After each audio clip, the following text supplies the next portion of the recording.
الحمد لله رب العالمين والصلاة والسلام على سيد الأنبياء والمرسلين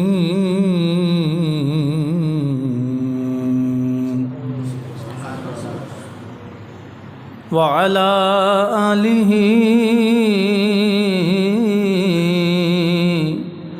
وأصحابه أجمعين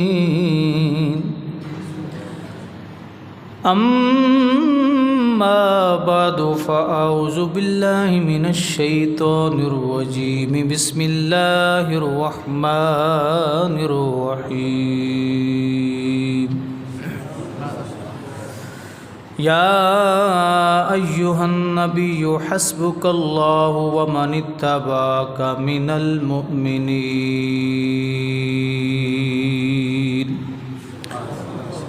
آمنت بالله صدق الله العظيم وبلغنا رسوله النبي الكريم الأمين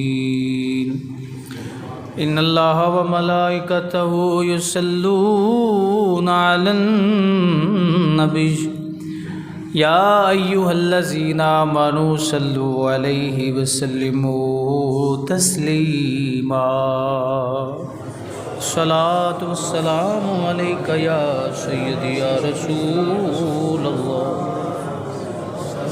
الصلاة والسلام عليك يا سيدي يا رحمة للعالمين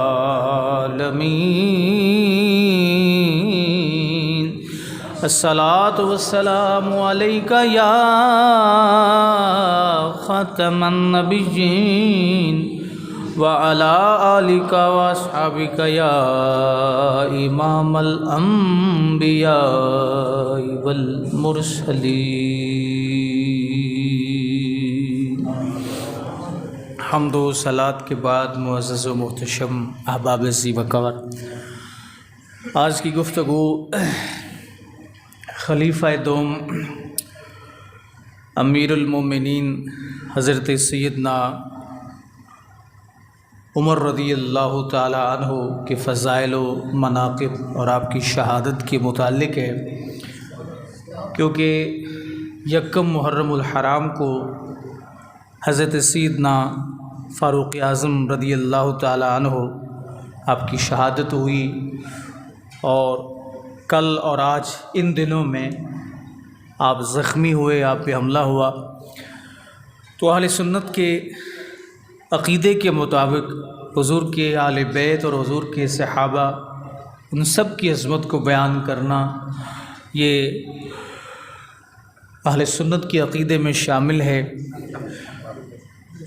اللہ رب العزت نے قرآن شریف میں متعدد مقامات پر حضرت سیدنا عمر رضی اللہ تعالیٰ عنہ کی عظمت اور شان جو اس کو بیان فرمایا، اور متعدد آیات امیر المومنین حضرت سیدنا عمر رضی اللہ تعالی عنہ آپ کی موافقت میں اتری ہیں کہ جو عمر نے چاہا وہ رب نے چاہا، اور جو رب نے چاہا وہ عمر نے چاہا۔ نبی کریم صلی اللہ علیہ وسلم آپ کے تمام صحابہ اور وہ آنکھیں جنہوں نے رخ والدعا کو دیکھا، حضور کا دیدار کیا، وہ سب ہمارے لیے قابل احترام ہیں اور ہماری محبتوں کے محور ہیں، اور اللہ ہم سب کو ان کے نقوش پہ عمل پیرا ہونے کا جذبہ عطا فرمائے۔ حضرت عمر رضی اللہ تعالیٰ عنہ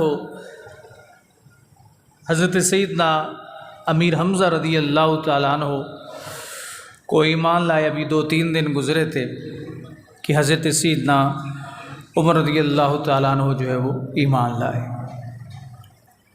اور آپ کا ایمان لانا یہ خصوصی رسول اللہ صلی اللہ علیہ وسلم کی خواہش تھی۔ اللہ تعالیٰ نے اپنے پیارے نبی صلی اللہ علیہ وسلم کی خواہش پر حضرت عمر کو ایمان نصیب فرمائے۔ آقا دو عالم صلی اللہ علیہ وسلم آپ نے حضرت عمر رضی اللہ تعالیٰ عنہ، ابھی آپ ایمان نہیں لائے تھے، اور ابو جہل، ان دو شخصیات، ان کے متعلق جو ہے اللہ تعالیٰ کی بارگاہ میں عرض کیا کہ اللہ، ابو جہل اور عمر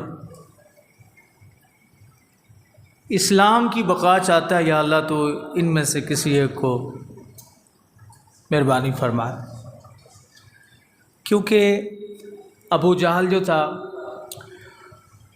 نبی کریم صلی اللہ علیہ وسلم کا سب سے بدترین دشمن، لیکن اس کے اندر وہ صلاحیتیں تھیں۔ انسان کے اندر بہت سی صلاحیتیں ہوتی ہیں، چاہے تو وہ صحیح رستے کی طرف نکل جائے تو وہ صلاحیتیں، سبحان اللہ، یہ جو ہوتے ہیں نا بدمعاش قسم کے لوگ، یعنی یہ دنگا فساد کرنے والے، لڑائیاں کرنے والے، تھانے کچہری کے چکروں میں پڑنے والے، یہ بڑے ذہین ہوتے ہیں اور ان کی عقل بہت کام کرتی ہوتی، لیکن چونکہ ٹریک جو ہے وہ تبدیل ہو چکا ہوتا ہے، اگر وہی عقل ان کی اور وہی صلاحیتیں ان کی، یعنی یہ معاملات سے نکلنا اور ان سے نمٹنا یہ کوئی آسان کام نہیں ہوتا، یہ انتہائی مضبوط اعصاب کے مالک شخص جو ہے اس کا کام ہوتا ہے۔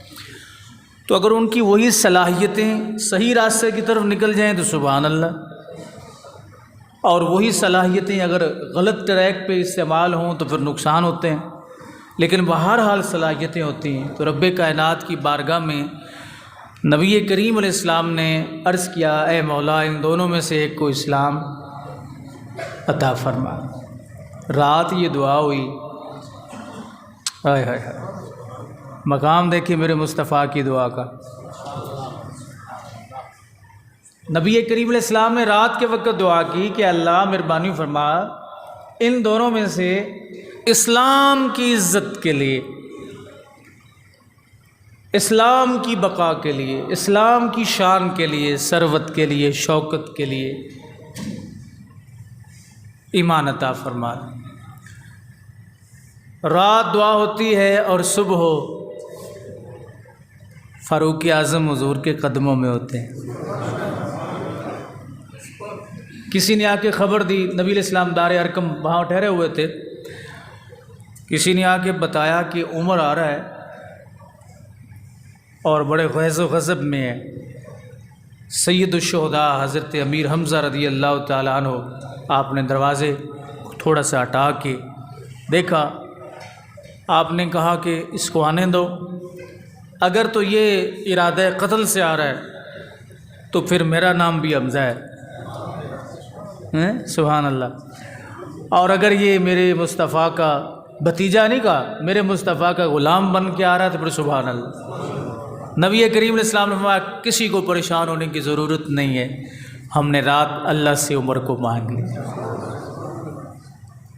کیسی بات ہے، حضور دعا کریں اللہ تعالیٰ قبول فرما لیتے ہیں۔ اب رب کائنات مجبور نہیں ہے، مالک خالق ہے۔ یعنی بسا اوقات لوگ نا اس جوش محبت میں ان کی گفتگو سے اس طرح کوئی محسوس ہوتا ہے، کوئی بو سی آنے لگ جاتی ہے جیسے اللہ تعالیٰ کوئی نبی علیہ السلام کی دعا کا پابند ہے۔ نہیں، وہ خالق ہے، حضور اللہ کے بندے ہیں، لیکن جو ایک تعلق ہے نا محب اور محبوب کا، محب اور محبوب کی، محبوب اور محب میں نہیں میرا تیرا، یہ علیحدہ تعلق ہے، لیکن خالق اور مخلوق کا فرق برقرار ہے۔ اور یہی فکر اہل سنت ہے کہ آپ کبھی بھی جذبات میں آ کے، کبھی بھی ذوق میں آ کے خالق اور مخلوق کا فرق ختم نہیں کر سکتے۔ اسی طرح یہ ترتیبیں ہیں، ان ترتیبوں کو کبھی بھی نظر انداز مت کیجیے۔ اب نظر انداز کریں گے تو اسلام آپ کو نظر انداز کر دے۔ مثلاً بعض لوگ جو ہیں وہ اہل بیت کو انبیاء کے برابر لے جاتے ہیں، ہمارا یہ بھی عقیدہ نہیں۔ بھائی نبی تو نبی ہے، رسول اللہ صلی اللہ علیہ وسلم کا خون، حضور کا خون ہے، عزت کے لائق ہے، عظمت کے لائق ہے، شان کے لائق ہے، لیکن نبوت تو نہیں ہے نا۔ یعنی شریعت اور محبت کے دامن کو کبھی نہیں چھوڑنا نہیں چاہیے۔ شریعت کے دائرے میں محبت ہوگی تو نافع ہوگی، فائدہ دے گی۔ اگر شریعت کے دائرے کو توڑ کے محبت کریں گے تو نقصان اٹھائیں گے۔ اور یہی فکر اہل سنت ہے، صحابہ کرام کی بھی یہی فکر ہے، اور ہمارے اسلاف کی، دیگر اسلاف کی، ہمارے ائمہ کرام کی بھی یہی فکر ہے کہ کبھی بھی جوش محبت میں شریعت کا دامن نہیں چھوڑنا چاہیے، اور کبھی بھی جوش شریعت میں محبت کا دامن بھی نہیں چھوڑنا چاہیے۔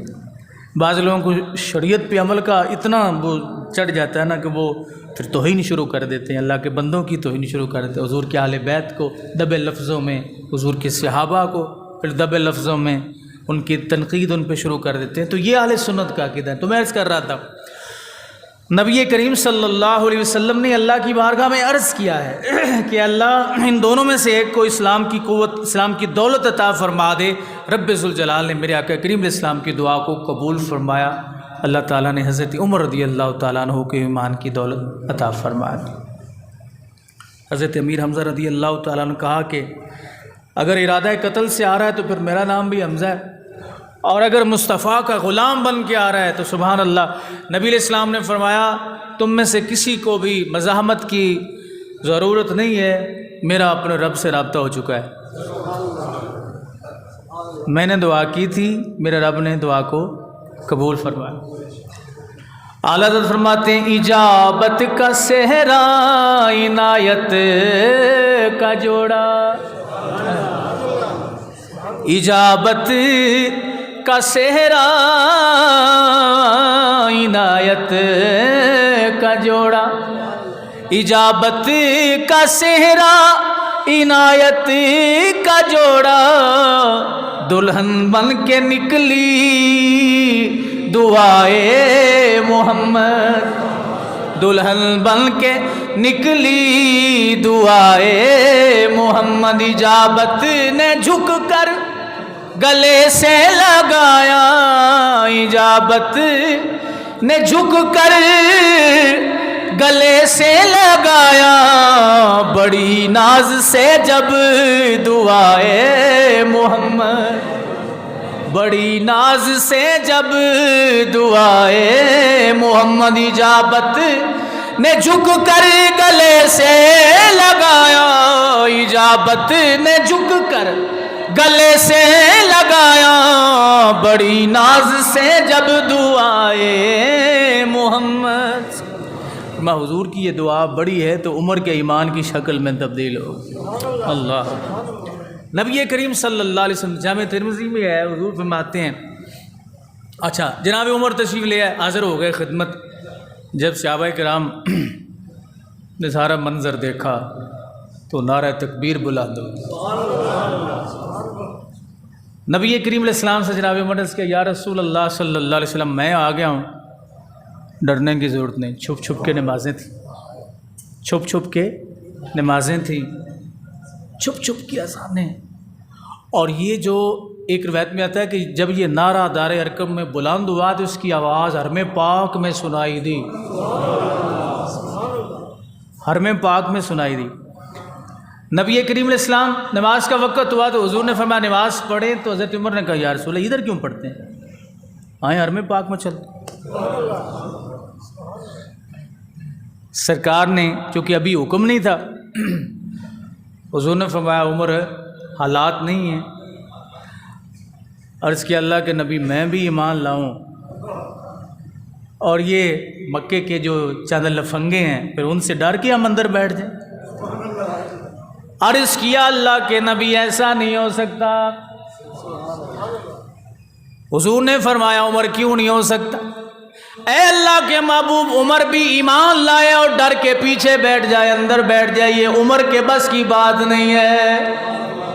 یا رسول اللہ آپ تشریف لائیں، سارے چلتے ہیں، چل کے حرم پاک میں نماز پڑھتے ہیں۔ جس کی جرت ہو عمر کو آ کے روک لیں، گل تو ہی نہیں۔ ساڑیاں طاقتاں، ساڑیاں کوششاں تے ساڑیاں قوتاں یہ ہوندیاں نو آپس وچ لڑن واسطے، اسلام کے لیے نہیں ہوتی، دین کے لیے نہیں ہوتی۔ ہماری تمام تر جسمانی قوتیں، مالی قوتیں آپس میں جھگڑے کے لیے ہوتی ہیں، میں این نہیں کرن دینا تو میں این کرنا، ایسے ہی ہے نا۔ لیکن صحابہ کرام رضوان اللہ علیہ مجمعین کی تمام قوتیں دین مصطفیٰ کے لیے، دیکھیں مال سے سب کو محبت، کتنے مرتبہ صحابہ کرام نے اپنا سارا مال لا کے پیش کیا، کتنی مرتبہ اپنا گھر خالی کیا۔ تو جو گھر اللہ کے لیے خالی ہوتا ہے وہ خالی ہو ہی نہیں سکتا، تو پھر بھر جاتا ہے۔ کنویں سے پانی نکلتا ہے نا تو کبھی کنواں خشک ہوا ہے اور پانی نیچے سے آ جاتا ہے، ہاں نہ نکلے تو وہ بدبودار ضرور ہو جاتا ہے۔ یہ صرف مائنڈ کا فرق ہوتا ہے تھوڑا سا۔ حضرت عمر رضی اللہ تعالیٰ عنہ مضبوط اعصاب کے مالک اور جناب والا قوی، جسمانی طور پر بھی قوی، لمبا قد، گھوڑے پہ سواری کرتے نا تو آدھی داڑھی شریف ادھر ہو جاتی ہے، آدھی ادھر ہو جاتی ہے، یہ عظمت ہے جناب عمر رضی اللہ۔ نبی علیہ السلام نے فرمایا، ترمذی شریف میں حضور نے فرمایا میرے ہیں 4 وزیر۔ کتنے وزیر کتنے ہونے چاہیے ویسے؟ کوئی 2-3 درجن تو ہونے چاہیے نا۔ نبی کریم صلی اللہ علیہ وسلم نے فرمایا ہر نبی کے وزیر ہوتے ہیں، میرے بھی وزیر ہیں۔ یا رسول اللہ وزیر تو ہوتے ہیں بادشاہ کے، اب بادشاہ نبی کریم علیہ السلام کتنی حدیثوں میں آتا ہے، حضور نے فرمایا میں اس دنیا میں بادشاہ بن کے نہیں آیا، میں اللہ کا عاجز بندہ بن کے آیا۔ لیکن فرمایا کہ 4 وزیر ہیں میرے، 2 آسمانوں پہ ہیں، 2 زمین پہ۔ زمین پہ کون وزیر ہیں، آسمانوں پہ کون وزیر ہیں؟ نبی کریم صلی اللہ علیہ وسلم نے فرمایا آسمانوں پر ایک وزیر میرا جبریل، دوسرا وزیر میرا میکائیل۔ یا رسول اللہ پھر ان کے لیے کوئی ہے وہاں پہ انتظام اسمبلی وغیرہ کا؟ جبریل کے لیے، میکائیل کے لیے آسمانوں پہ کوئی حال چال ہے؟ فرمایا جس بادشاہ کے، جس نبی کے وزیر سدرۃ المنتہا پہ رہتا ہو، سدرۃ المنتہا پہ ہو وزیر ہیں، اور رعایا کہے کہ وزیر سدرۃ المنتہا پہ رہ سکتا ہے لیکن بادشاہ نہیں جا سکتا۔ اچھا چلیں جی، ہمارے سونے سونے وزیر اعظم صاحب جو ان کے جو وزیر ہیں وہ کہاں رہتے ہیں؟ کوئی اسلام آباد میں رہتا ہے، کوئی لاہور میں رہتا ہے، اب پتہ نہیں کوئی کہاں کہاں رہتا ہے، کدھر کدھر رہتا ہے، رہنا چاہتا ہے، رہنے کا پروگرام ہے، وہ آپ دیکھ رہے ہیں ماشاءاللہ سبحان اللہ۔ تو وزیر اعظم کے ذہن میں ہوتا ہے کہ میرے وزیر کہاں کہاں پہ ہیں، ان کی جگہوں سے واقف ہوتے ہیں، اور وہ جگہ وزیر اعظم کی دسترس میں ہوتی ہیں۔ اب شہباز شریف صاحب تو رہے جناب اسلام آباد میں، اور وہ جو حضرت ہیں دوسرے حضرت، کیا نام ان کا، جو ناکام پلاننگ کرتے ہیں، وہ کیا نام ان کا، جو بڑی مشکل سے جن کو اسلام آباد سے نکالا گیا تھا، فضل الرحمان صاحب، ماشاءاللہ ماشاءاللہ۔ اچھا ان کی جہاں پہ ان کی رہائش ہو تو وزیر اعظم صاحب کو پتہ ہے نا کہ یہ یہاں رہتے ہیں، یہ تو نہیں ہو سکتا نا کہ فضل الرحمان صاحب جو ہیں وہ کہیں اور رہتے ہوں اور اسی جگہ پہ رہتے ہوں جہاں شہباز شریف صاحب کی اپروچ ہی نہ ہو، ایسا نہیں ہوتا۔ وزیر اعظم کے نیچے جتنے بھی لوگ ہوتے ہیں ان کی جگہوں سے، ان کے مقام، ان کے مراتب سے وزیر اعظم واقف ہوتا ہے۔ وزیر اعظم کے عہدے میں سارے درجے اور سارے عہدے شامل ہوتے ہیں۔ وزیر میرے نبی کا اور رہتا ہو سدرۃ المنتہا پہ دفتر ہو، وہاں پہ جبریل کا دفتر کدھر ہے؟ سدرۃ المنتہا پہ، اور اللہ کے نبی فرماتے ہیں کہ جبریل میرا آسمانوں پہ وزیر ہے، وزیر نمبر 1 ہے، پہلا وزیر جبرائیل ہے، اس کا دفتر سدرۃ المنتہا۔ لوگ کہیں، رعایا یہ کہے کہ سدرۃ المنتہا پہ جو دفتر ہے جبریل امی کا، اس سے وزیر اعظم واقف نہیں ہے، کوئی بات بنتی جڑتی ہے؟ جس نبی کا وزیر سدرۃ المنتہا پہ رہتا ہو اس نبی کی اپنی شان کیا ہوگی؟ صحاح کی حدیث ہے، ترمذی کے اندر موجود ہے، حضور نے فرمایا 2 وزیر آسمانوں پہ، ایک وزیر کا نام جبرائیل ہے، سارے نبیوں کے پاس آتا جاتا ہے، دوسرے وزیر کا نام میکائیل ہے۔ یا رسول اللہ یہ جبریل کی ڈیوٹی تو سمجھ میں آتی، میکائیل کی ڈیوٹی کیا؟ حدیث پاک میں آتا ہے، حضور نے فرمایا رزق تقسیم کرنا یہ میکائیل علیہ السلام کی ڈیوٹی ہے۔ رزق کون دیتا ہے جی؟ تو میکائیل کیوں تقسیم کرتے ہیں؟ تو پھر ہم سارے غیر اللہ سے لیتے ہیں؟ فرمایا رزق رب کا ہے، ڈیوٹی کس کی ہے؟ میکائیل علیہ السلام کی، تقسیم کرتے ہیں۔ اللہ رب العزت نے یہ بات سمجھا دی، اب تم غور کرو یا نہ کرو یہ آپ کی مرضی۔ بندہ ویسے ہی کوئی اینک پہن کے جو ہے بات سے بھاگنے کی جتنی مرضی کوشش کرے، لیکن جو حقیقت ہوتی ہے وہ حقیقت ہی ہوتی ہے۔ کتنی حدیثوں میں آیا کہ روزی تقسیم کرنے کی ڈیوٹی حضرت میکائیل علیہ السلام کی ہے۔ رزق دیتا کون ہے؟ اللہ دیتا ہے۔ اللہ نے میکائیل علیہ السلام کو یہ اختیار دیا ہے کہ تم تقسیم کرو میرے بندوں میں۔ یہ 2 پتہ چلا آسمانوں پہ حضور کی کیا ہے؟ بادشاہی ہے، حضور کی بادشاہی آسمانوں پہ، اسی لیے 2 وزیر رکھے ہوئے ہیں۔ اور ان وزیروں کی طاقت کیا ہے؟ اللہ، جبرائیل کی طاقت کیا ہے؟ میکائیل کی طاقت کیا ہے؟ دنیا میں کتنے لوگ ہیں، کتنی مخلوق، تقسیم روزی کون کر رہے ہیں؟ میکائیل، یہ ان کی طاقت۔ جس کو روزی تقسیم کر رہے اس کو جانتے بھی ہیں کوئی نہیں؟ بات لمبی ہو رہی ہے۔ میکائیل علیہ السلام جانتے ہیں نا، مجھے بھی جانتے ہیں، آپ کو بھی جانتے ہیں، مخلوق کے ایک ایک فرد کو میکائیل علیہ السلام جانتے ہیں کہ اس کو بھی دینا ہے، اس کو بھی دینا ہے، حکم رب کا ہے، اس کو بھی دینا ہے، اس کو بھی دینا ہے۔ اگر وزیر اعظم کا وزیر جانتا ہے، وزیر اعظم نہیں جانتا، کیسی الٹی گنگا بہہ رہی ہے یار، بس کریں یار، بس کریں۔ وزیر اعظم جانتا ہے، نہیں جانتا، وزیر صاحب جانتے ہیں۔ نمبر 2، حضرت جبریل امی کی طاقت کیا ہے؟ آپ کو پتہ ہے؟ آنکھ جھپکتے کہاں سے کہاں جا سکتے ہیں؟ جا سکتے ہیں؟ کوئی نہیں۔ چلیں، جبریل امی، میکائیل علیہ السلام، اسرافیل علیہ السلام، عزرائیل علیہ السلام، وہ تو جانتے سب کو۔ چوتھے نمبر پر ہے، وہ تو سب کو جانتے ہیں، جس نبی کے وزیروں کی یہ شان ہے اس نبی کی اپنی عظمت کا عالم کیا ہو۔ اب یہ آسمانی بادشاہی ہے نبی علیہ السلام کی، اور یہی وجہ ہے کہ آسمان کی ساری مخلوق رسول اللہ کا کہا مانتی ہے۔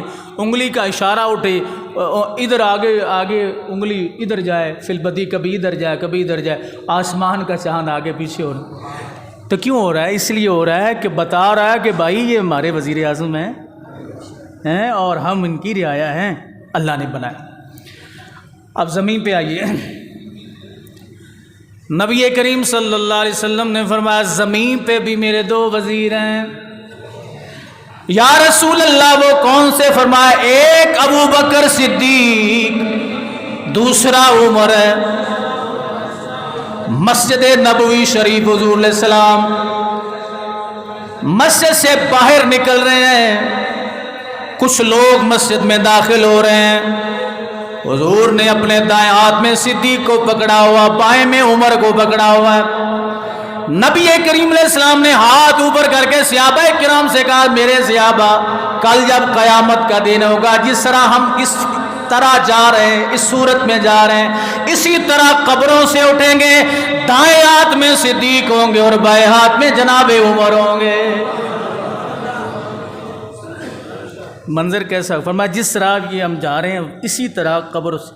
انا اول الانبیاء خروجا اذا بعثوا، نبیوں کی جب قبریں کھلیں گی سب سے پہلے فرمایا میری قبر کھلے گی، میں اپنی قبر سے باہر آؤں گا، اور میرے دائیں ہاتھ میں صدیق ہوں گے، بائیں ہاتھ میں عمر ہوں۔ تو فرمایا کہ حضرت عمر رضی اللہ تعالیٰ عنہ نبی کریم صلی اللہ علیہ وسلم آپ کے وزیر ہیں۔ کیا ہیں جی؟ آپ کے وزیر ہیں۔ اور نبی علیہ الصلوۃ والسلام نے آپ کو جو امتیازی شان عطا فرمائی، یعنی تمام صحابہ کرام کی کچھ امتیازی شانیں ہیں، ان میں ایک سب سے بڑی شان یہ ہے، یہ الفاظ رسول کریم علیہ السلام نے اور کسی صحابی کے بارے میں نہیں فرمایا۔ نبی علیہ السلام نے فرمایا، صحاح کی حدیث ہے کہ میرے بعد اگر کوئی نبی ہوتا تو وہ عمر ہوتا۔ آپ کی شہادت کب ہے؟ بچوں کو یاد ہے؟ کوئی نہیں؟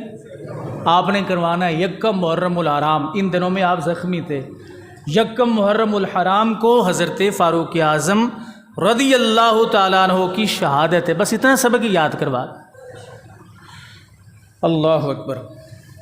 فرمایا میرے بعد سلسلہ نبوت بند ہے، اگر کوئی نبی آنا ہوتا تو حضور نے فرمایا کون ہوتا؟ عمر ہوتا۔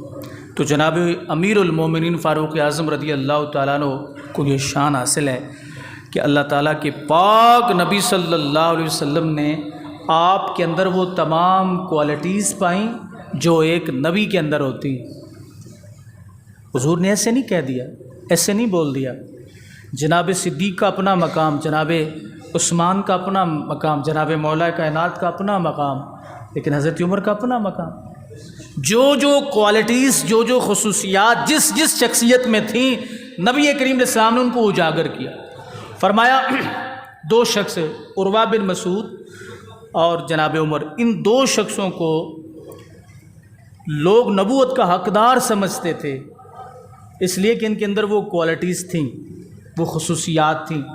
ان خصوصیات کے پیش نظر میرے آقا کریم علیہ السلام نے فرمایا کہ اگر میرے بعد کوئی نبی ہوتا تو وہ کون ہوتا؟ عمر، کیونکہ اللہ نے اس کے اندر وہ کوالٹیز، وہ خصوصیات جو ہیں وہ رکھی۔ اور میرے آقا کریم علیہ السلام فرمایا اس لیے کہ میرے بعد کوئی نبی آ ہی نہیں سکتا، لا نبی یا بعد ہی کوئی نبی نہیں ہوگا، لہٰذا عمر بھی نبی نہیں ہے۔ تو جب عمر نبی نہیں تو بعد میں کوئی سوال ہی پیدا نہیں ہو سکتا کہ کوئی یہ سوچ بھی سکے کہ میں نبوت کے منصب پر۔ تو یہ سوچ، بلکہ ہمارے علماء نے تو یہ کہا کہ کوئی شخص اگر کسی سے کہے کہ یہ کسی نے دعویٰ کیا کہ میں معاذ اللہ نبی ہوں، تو کوئی سے دلیل ہی مانگ لینا کہ تیری نبوت پہ دلیل کیا، فرما وہ بھی کافر ہو جاتا ہے۔ بات سمجھ رہے؟ اتنا نازک مسئلہ یہ۔ تو حضرت عمر رضی اللہ تعالیٰ عنہ وہ شخصیت ہیں کہ جن کے اندر وہ کوالٹیز تھیں جو نبی میں ہوتی ہیں۔ حضور نے فرمایا چونکہ سلسلہ نبوت بند ہے، اگر کوئی نبی آنا ہوتا تو وہ کون ہوتا؟ عمر ہوتا۔ اور نبی علیہ الصلوۃ والسلام فرماتے ہیں کہ میری امت میں عمر محدث ہے۔ ایک ہوتا ہے محدث، بات کرنے والا، اور ایک ہوتا ہے محدث، جس سے بات کی جائے۔ اگر کوئی محدث ہوتا جس سے اللہ ڈائریکٹ کلام فرماتا تو وہ عمر ہوتا۔ کتنی بڑی امتیازی شان ہے کہ میرے عمر میں حضور نے فرمایا وہ تمام تر خصوصیات ہیں کہ اللہ تعالیٰ، بلکہ دوسری حدیث پاک میں آتا ہے حضور فرماتے ہیں کہ ہر نبی کی امت میں کوئی نہ کوئی صاحب الہام ہوتا ہے، میری امت میں عمر وہ ہے جو صاحب الہام ہے، اللہ تعالیٰ کی طرف سے پیغام آتے ہیں۔ اور رب ذوالجلال جناب عمر رضی اللہ تعالیٰ عنہ کی خواہش کا اللہ تعالیٰ اتنا خیال کرتا ہے کہ حضرت عمر پردے کے معاملے، دیگر کتنی آیات موجود ہیں، کتنے معاملے موجود، عمر کے ذہن میں یہ بات، یہ مسئلہ اس طرح ہونا چاہیے، تو اللہ رب العزت نے اسی طرح کیا جس طرح عمر کا مزاج تھا۔ اللہ اکبر۔ میرے آقا کریم صلی اللہ علیہ وسلم احد پہاڑ کے اوپر تشریف فرما ہے، جناب صدیق آپ کے ساتھ ہیں، جناب عمر ساتھ ہیں، جناب عثمان ساتھ ہیں۔ احد پہاڑ لرزا ہے، تھر تھرایا ہے، خوشی سے جھوما ہے۔ تو نبی علیہ السلام نے فرمایا اسکن یا احد، اے پہاڑ ٹھہر جا، تیرے اوپر ایک نبی، ایک صدیق اور دو شہید ہیں۔ لوگ کہتے ہیں کہ موت کی خبر اللہ رب العزت نے کسی کو نہیں دی۔ سیاہ ستہ کی یہ حدیث ہے، جو بندہ اس بات کا اظہار کرے کہ موت کی خبر اللہ تعالیٰ نے کسی کو نہیں دی، تو آپ اس سے یہ سوال کریں کہ کیا یہ حدیث سیاہ ستہ کے اندر ہے کہ نہیں ہے، جس میں نبی علیہ السلام نے فرمایا کہ دو شہید موجود ہیں۔ شہید کہتے ہیں انجام کو۔ اب جس بندے نے اپنی طبی موت فوت ہونا ہے اس کو شہید تو نہیں کہہ سکتے آپ۔ حضور علیہ السلام نے حضرت صدیق کے بارے میں یہ الفاظ نہیں کہے، بلکہ اللہ کے نبی نے جناب عمر اور جناب عثمان کے بارے میں فرمایا ایک نبی، ایک صدیق اور 2 شہید موجود ہیں۔ پتہ چلا رب ذوالجلال نے نبی کریم علیہ السلام کو حضرت عمر اور حضرت عثمان کی شہادت کے متعلق خبر دی تھی یا نہیں دی تھی؟ حضور نے ایسے کیوں کہہ دیا؟ بھائی اہل مدینہ کا تو مزاج یہ ہے کہ ایک بی بی رسول اللہ صلی اللہ علیہ وسلم کی خدمت میں حاضر ہوتی ہے، اللہ کے محبوب میں جہاد پہ جانا چاہتی ہوں۔ فرمایا کیوں؟ عرض کیا شہید ہونا چاہتی ہوں؟ میں آرام سے گھر چلی جا، اللہ تجھے گھر میں شہادت دے دے گا۔ اب اس مائی کو پورے اہل مدینہ والے، پورے اہل مدینہ اس کو شہیدہ کہتے ہیں۔ کتنی مرتبہ یہ حدیث آپ کو سنائی بھی ہے، پورے شہر میں اس کو شہیدہ کا نام دیا گیا۔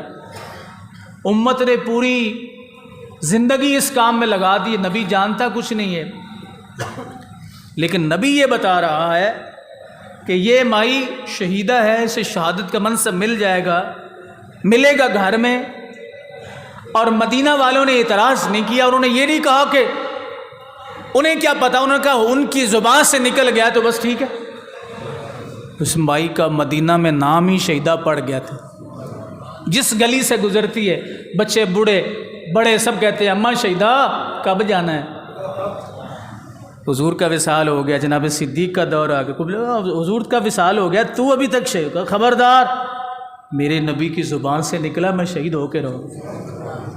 رات سوئی ہوئی تھی کہ ان کی ایک نوکرانی نے مائی صاحبہ کو شتیر کے ساتھ لٹکا کے پھانسی دے دی۔ صبح مدینہ میں جو خبر مشہور تھی وہ کیا؟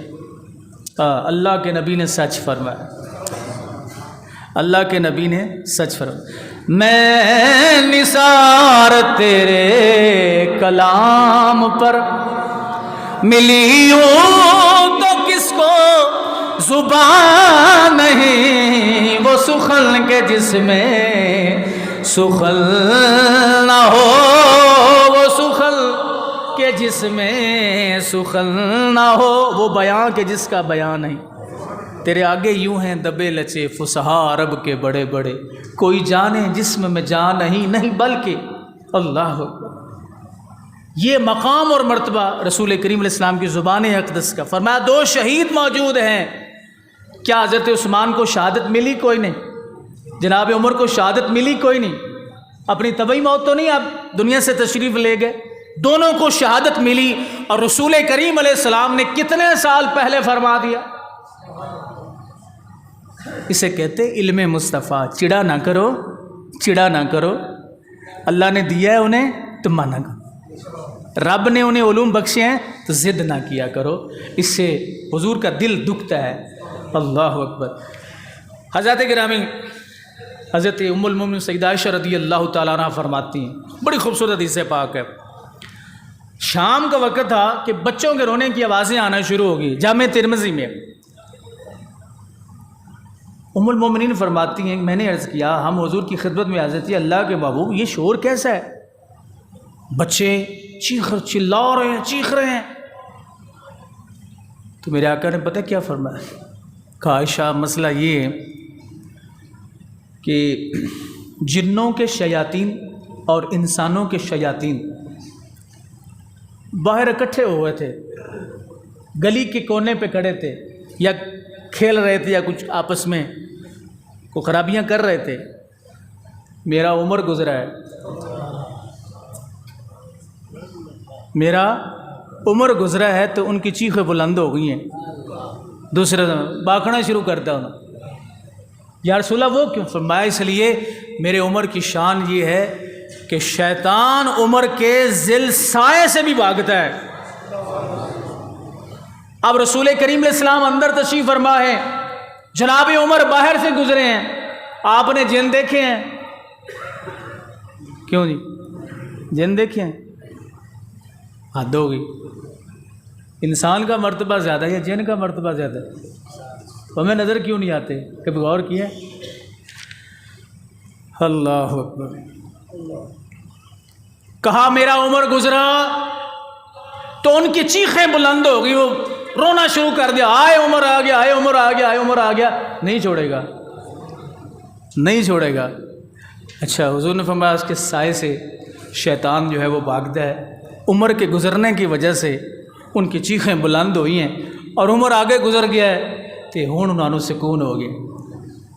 جب عمر گزر گیا نا آگے تو اس بات پہ ذرا غور فرمائیں کہ اس شخصیت کا مقام کیا، شان کیا ہے. جنات جن سے بھاگتے ہیں. بلکہ ایک اور حدیث پاک میں آپ کو گوش گزار کروں. حضرت عبداللہ ابن مسعود رضی اللہ تعالیٰ عنہ فرماتے ہیں کہ ایک جن اور ایک صحابی کے درمیان کشتی ہو گئی. جن نے حضور کے ایک صحابی سے کہا کہ تو طاقتور ہے تو آپ مجھ سے کشتی کر لے. تو پھر غلام بھی اللہ دے محبوب دا ہوئے تو پیچھے ہٹ جا. جن نے عبداللہ ابن مسعود فرماتے ہیں کہ جن اور صحابی آپس میں کشتی شروع ہو گئی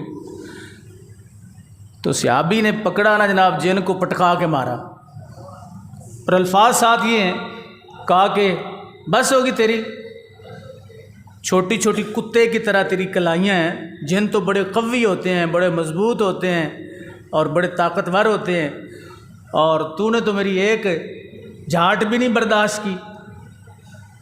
اس نے ہل ہل کے کہا کہتے اب آ دوبارہ، اب تو اگر مجھ کو گرا لے گا نا تو پھر میں تجھے مان لوں گا. تو اس صحابی نے کہا کہ انسان بن، بندہ بن. جن بندے ہوتے ہیں کوئی نہیں ہوتے، انسان تو نہیں ہوتے، بندے تو ہوتے ہیں نا، عباد تو ہے نا اللہ تعالیٰ کے. کہا میں تجھے کہہ رہا ہوں کہ تو باز آ جا، تو میری دوبارہ یہ برداشت نہیں کر سکے. اچھا، یہ میں بات اس لیے آپ کو ایک آسان سے انداز میں سنا رہا ہوں کہ آپ کے ذہن میں بیٹھ جائے. کم سے کم جا کے اپنے بچوں کو تو سنائے نا یار. سنائیں گے نہیں؟ رات ٹائم دیتے ہیں آپ اپنے بچوں کو؟ کوئی نہیں. یہ سارا ٹائم کاروبار کے لیے ہوتا ہے. 11 بجے 12 بجے دکان سے تھکے ہارے آتے ہیں تو بچے اس وقت سوئے ہوتے ہیں. ان کا حق ہے آپ ان کو سنائیں. گھر والوں کو بٹھا کے ایک بات جو بھی چلے ہفتے بعد ہی آپ جو ہے وہ سنا سکتے ہیں. سنانا چاہیں تو ہر روز سنا سکتے ہیں. ہر بندے کے پاس موبائل تو ہوتا ہے، کوئی اور چیز کھانے کے لیے کچھ ہو یا نہ ہو موبائل ضرور ہوتا ہے، لیکن انسان کی توجہ جو ہے وہ اور طرف ہوتی ہے. تو کہا دوبارہ، اس نے کہا دوبارہ آ جاؤ. کہا آ جا بھائی. اس صحابی نے پھر پکڑا جن کو اور پٹخا کے مارا. جن کہتا ہے جن کی بڑی طاقت ہوتی ہے، لیکن اللہ تعالیٰ نے جو انسان کو طاقت بخشی ہے وہ جن سے زیادہ ہے. جن کی یہ شان ہے الجن نار یتشکل باشکال المختلفات حتی الکلب والخنزیر. یہ مختلف شکلوں میں متشکل ہوتا ہے، کتا بھی بن جاتا ہے، خنزیر بھی بن جاتا ہے. لیکن فرشتہ کتا اور خنزیر یہ دو چیزیں نہیں بنتا، باقی ہر شکل فرشتہ بھی اختیار کر لیتا ہے. اب وہ جن جو ہے وہ چاہتا تو ہاتھی بن جاتا اور صحابی کو پٹخا دیتا، لیکن جنہوں نے رخ والدعا دیکھا ان کے سامنے یہ کام نہیں چلتے. وہاں ایمان کی قوت اور دولت چلتی ہے. اب جناب والا اس نے کہا کہ 2 مرتبہ کشتی ہوگی، کہا تیسری مرتبہ کشتی مجھ سے کر لے، اگر تو جیت گیا تو میں تجھے مان لوں گا. کہا چلو ٹھیک. تیسری مرتبہ جب جناب ہوا نا مقابلہ تو صحابی نے عبداللہ ابن مسعود رضی اللہ تعالیٰ عنہ فرماتے ہیں پھر پٹخا کے مارا. اب وہ اپنا جسم ملتا ملتا جن صاحب کھڑے ہو گئے. تو کہتا ہے اچھا ٹھیک ہے، پھر میں تجھے نا ایک تحفہ دیتا ہوں، تو نے مجھے ہرا تو لیا ہے. جن نے کہا. صحابی نے کہا کیا تحفہ؟ کہتا ہے تو ایسے کیا کر کے رات سونے سے پہلے نا آیت الکرسی پڑھ لیا کر، تیرے نزدیک کوئی شیطان نہیں آئے گا. اور بھی حدیث ہے نا، حضرت ابو ہریرہ رضی اللہ تعالیٰ والی بھی حدیث ہے. یہ بھی ذہن میں رکھا کریں کہ جو قرآن کے وظیفے شیطان بھی سکھاتا ہے. تو بندہ یہ کہے نا کہ میں فلاں جگہ پہ گیا تو وہاں سے مجھے قرآن کا وظیفہ دیا ہے، لہٰذا وہ ٹھیک. ضروری نہیں ہے کہ آپ جس جگہ سے جہاں جائیں وہاں قرآن کا آپ کو وظیفہ مل جائے تو آپ کہیں وہ ٹھیک ہے. صحیح بخاری میں نہیں ہے کہ وہ حضرت ابو ہریرہ کو اس شیطان نے نہیں کہا تھا کہ آیت الکرسی پڑھ لیے کرو، وظیفہ تو قرآن کا ہے. قرآن کے وظیفے دینا یہ ایمان کی علامت نہیں ہے. قرآن کے وظیفے شیطان بھی دیتا ہے کہ آیت الکرسی پڑھ لے کر. تو صحابی نے کہا تو اب 3 مرتبہ ہار مان چکا، کشتی میں جو ہے گر گیا تھا، مجھے وظیفہ بتا رہا ہے، بس ٹھیک ہے تیرا وظیفہ میں قبول۔ حضرت عبداللہ ابن مسعود سے، جن لوگوں کو عبداللہ ابن مسعود یہ بات سنا رہے تھے، ایک بندے نے عرض کیا عبداللہ ابن مسعود وہ صحابی کون تھا جس نے شیطان کی، اب وہ جن شیطان تھا، شیطان جن ہے اور وہ جن کیا تھا؟ شیطان تھا۔ عبداللہ ابن مسعود رضی اللہ تعالیٰ نے کہا کہ زور لگاؤ بتاؤ وہ بندہ کون ہے جس نے 3 مرتبہ شیطان کو پٹخا دیا؟ سب نے کہا آپ بتائیں، کہا وہ عمر ہے۔ تو نبی کریم علیہ السلام کے یہ عظیم صحابی وہ صحابی ہیں جنہوں نے 3 مرتبہ بالفعل، الفاظ میں نہیں، خیالات میں نہیں، بالفعل پکڑ کے جناب الٹا کر دیا تھا شیطان کو۔ 3 مرتبہ حضرت عمر رضی اللہ تعالیٰ عنہ نے شیطان کو گرایا۔ اور پھر سنیے حضرات گرامی، نبی علیہ الصلوۃ والسلام فرماتے ہیں قیامت کا دن ہوگا، میرے فاروق کا لقب فاروق قیامت والے دن اللہ رب العزت خود بلائے گا، این الفاروق، فاروق کدھر ہے؟ حضور فرماتے ہیں میدان حشر ہے، بپا ہے، اللہ رب العزت فرما رہے ہیں این الفاروق، فاروق کدھر ہے بلایا جائے۔ حضرت عمر رضی اللہ تعالیٰ عنہ کو فرشتے لے کے حاضر خدمت، یا اللہ یہ فاروق ہے۔ نبی کریم صلی اللہ علیہ وسلم فرماتے ہیں اللہ فرمائے گا مرحبا یا ابا حفص، اے کنیت ہے نا آپ کی ابو حفص، اے ابو حفص مرحبا، خوش آمدید، خوش آمدید۔ قیامت کا دن ہے، اللہ رب العزت خود فرمایا۔ حضور علیہ الصلوۃ والسلام نے فرمایا رب ذوالجلال حضرت عمر رضی اللہ تعالیٰ عنہ کو خود نامہ اعمال پیش فرمائے گا، اور الفاظ ہیں حدیث پاک کے، اللہ فرمائے گا فَإِن شِئْتَ فَقْرَأ، اے عمر اگر تو چاہتا ہے تو اس نامہ اعمال کو پڑھ، وَإِن شِئْتَ فَلَا، اگر نہیں پڑھنا چاہتا تو نہ پڑھ۔ اے فرشتو، میں نے عمر کے سارے معاملات کو سیدھے کرتے ہوئے جنت کی بشارت دے دی ہے، جنت میں اس عمر کو داخل کیا ہے۔ تو فاروق کا لقب ایسا لقب ہے، قیامت کے دن رب ذوالجلال خود نامہ اعمال حضرت عمر کا خود اللہ رب العزت پیش فرمائے گا، دوسروں کو فرشتے دیں گے اور حضرت عمر رضی اللہ تعالیٰ عنہ کو اللہ رب العزت خود فرمائے گا، خود اللہ فرمائے گا یہ کتاب ہے تیری، ہاذا کتابوں کا، یہ تیری کتاب ہے، چاہے تو اس کو پڑھ لے چاہے تو نہ پڑھ، تیرا کھاتا سارا ساتھ۔ اور نبی کریم علیہ السلام نے فرمایا عمر تیرا حشر بھی کمال ہے، تیری قبر بھی کمال ہے۔ فرمایا جب تم قبر میں جاؤ گے فرشتے آئیں گے، فرشتے آگے منکر نکیر کھڑے ہوں گے اور کہیں گے سوال کرنا چاہیں گے، مر ربو کا پوچھنا چاہیں گے۔ عمر ابھی فرشتے بولیں گے نہیں، تم ان کے آنے سے پہلے قبر میں اٹھ کے بیٹھے ہوگے اور کہو گے مر ربکما، منکر نکیر صاحب آ گئے ہو، بتاؤ تم دونوں کا رب کون ہے؟ اب انہیں جواب تو دینا پڑے گا۔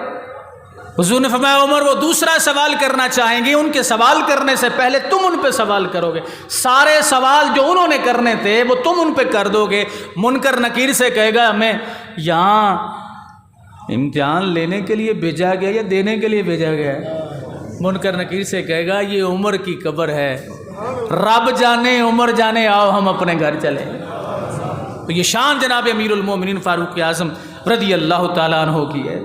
3 دن آپ ابو لولو فیروز نامی مجوسی غلام نے آپ پر وار کیا اور 3 دن تک حضرت عمر رضی اللہ تعالیٰ عنہ، بعض نے کہا کہ 4 دن زخمی رہے۔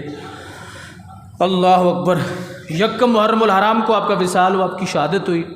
آپ نے شہادت سے پہلے اپنے بیٹے سے کہا کہ جب میرے جسم سے روح منفصل ہو جائے ام المومنین کے پاس جانا، ان سے کہنا کہ عمر بی بی تمہارے سرتاج کے قدموں میں جگہ چاہتا ہے، اگر وہ اجازت مرحمت فرمائیں تو پھر مجھے وہاں پہ دفن کرنا۔ وہ زوجہ رسول ہیں، نبی کریم صلی اللہ علیہ وسلم کی زوجہ ہیں، ان کی ملکیت میں وہ جگہ ہے، ان کی اجازت کے بغیر ان کا وہ رسول اللہ کے نکاح میں ہے، ان کی اجازت کے بغیر مجھے وہاں پہ دفن نہ کرنا۔ اور جب آپ کی شہادت ہوگی تو حضرت عبداللہ ابن عمر آپ حضرت ام المومنین عائشہ رضی اللہ تعالیٰ عنہا کی خدمت میں حاضر و عرض کیا، بی بی ام المومنین میرے ابا جان نے کہا ہے، وصال سے پہلے انہوں نے کہا تھا کہ ان سے اجازت لینا کہ اگر وہ قدموں میں جگہ عنایت فرما دیں تو عمر کی معراج ہوگی۔ حضرت ام المومنین دھاڑیں نکل گئیں، آپ رو پڑی، کہتی ہیں اے ابن عمر آج تم میرے دروازے پہ آئے ہو، میں نے وہ جگہ اپنے لیے رکھی ہے لیکن عمر کی اسلام کی خدمات دیکھتی ہوں تو اپنی ذات پر عمر کو ترجیح دیتی ہوں، اور سب سے بڑی قربانی دنیا میں سب سے اعلیٰ جگہ قبر کے لیے، دفن کے لیے، بلکہ بالاتفاق عرش اعلیٰ سے بھی وہ جگہ اعلیٰ جہاں رسول اللہ صلی اللہ علیہ وسلم حضور علیہ السلام دفن ہیں، حضرت ام المومنین نے وہ قیمتی جگہ کہا اپنی ذات پہ عمر کی ذات کو ترجیح دیتی ہوں، جاؤ عمر کو وہاں دفن کر، جیندیاں میں نوکر مویا مٹی بھی غلاموں سے۔ آج تنقید کرنے والوں کو سوچنا چاہیے کہ رسول کریم علیہ السلام نے اپنے ان دونوں یاروں کو نہ دنیا میں دور رکھا اور نہ دنیا سے جانے کے بعد دور رکھا، اپنے ساتھ رکھا ہے، اور قیامت کے دن نبی علیہ السلام نے فرمایا کہ میرے یہ دونوں یار، ایک آدمی صدیق اور ایک آدمی عمر، اس طرح ہم میدان محشر کے اندر اتریں گے، لوگ دیکھیں گے، جلنے والے جلیں گے، اس لیے کبھی بھی اپنے دل کو صحابہ کرام رضوان اللہ علیہ مجمعین کی نفرت اور ان کا بغض اپنے دل میں نہ لانا، اور کبھی رسول اللہ کی اہل بیت کا بغض اپنے دل میں نہ لانا، حضور کی اہل بیت سے بھی محبت کرتے رہنا، حضور کے صحابہ سے بھی محبت کرتے رہنا۔